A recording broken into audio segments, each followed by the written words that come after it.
આપ જોઈ રહ્યા છો spark today news. BAPS Swaminarayan સંસ્થાના મહાવિદ્વાન સંત પૂજ્ય ભદ્રેશ દાસ સ્વામીનું આજે નવસારી ખાતે બીએપીએસ મંદિરમાં ભવ્ય સ્વાગત કરવામાં આવ્યું છે। બીએપીએસ સ્વામિનારાયણ સંસ્થાના મહાવિદ્વાન પૂજ્ય ભદ્રેશ સ્વામી આજે નવસારી આવી પહોંચતા તેમનું નવસારી ખાતે સ્વામિનારાયણ મંદિર ખાતે લાલ કાર્પેટ બિછાવી અક્ષર પુરુષોત્તમ મહારાજ સાથે પૂજ્ય ભદ્રેશ દાસ સ્વામી તેમજ સંતોનું પુષ્પોનું ભવ્ય સ્વાગત કરવામાં આવ્યું છે। ત્યારબાદ મંદિરમાં કોઠારી ઠાકોરજીના દર્શન કર્યા। ત્યારબાદ બીએપીએસ સત્સંગ મંડળના નવસારી વતી પૂજ્ય પુરુષોત્તમ ચરણ સ્વામીએ ભદ્રદાસ સ્વામીજીને હાર પહેરાવી અને સ્વાગત પણ કર્યું છે। આ પ્રસંગે ભદ્રદાસ સ્વામી આશીર્વાદ આપતા જણાવ્યું કે આપણને ભગવાન સ્વામિનારાયણ અને ગુણાતીત ગુરુ પરંપરા સાચી મળી છે। આ સત્સંગ પણ દિવ્ય છે અને આપણા નિયમ ધર્મ પણ સાચા છે, તે પ્રમાણે આપણે સૌએ જીવવું જોઈએ, સંપ રાખવો છે।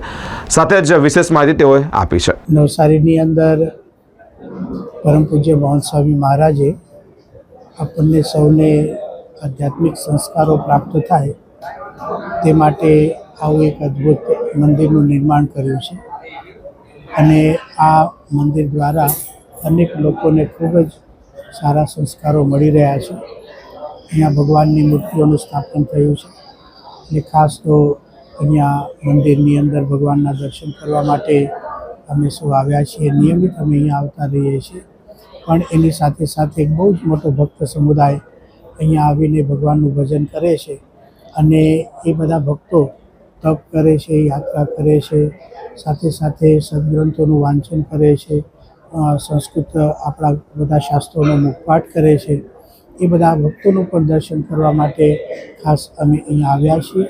અત્યારે અમારા ગુરુ હરિ પરમ પૂજ્ય મહંત સ્વામીજી મહારાજની આજ્ઞાથી જે આપણે જીવન જીવવાની માર્ગદર્શિકા કહીએ એવો એક ગ્રંથ છે સત્સંગ દીક્ષા, જે એમને પોતે જ લખેલો છે, જેની અંદર આપણે સમાજમાં કેવી રીતે રહેવું, ઘરની અંદર કેવી રીતે રહેવું, માતા પિતાની સેવા કેવી રીતે કરવી, બાળકોએ અભ્યાસ કેવી રીતે કરવો, શાસ્ત્રોમાં કહેલા નિયમોનું પાલન કેવી રીતે કરવું, ભગવાનની ભક્તિ કઈ રીતે કરવી, આ બધી જ બાબતો એક સંપૂર્ણ જીવન માટેનું માર્ગદર્શન એ ગ્રંથમાં આપવામાં આવ્યું છે।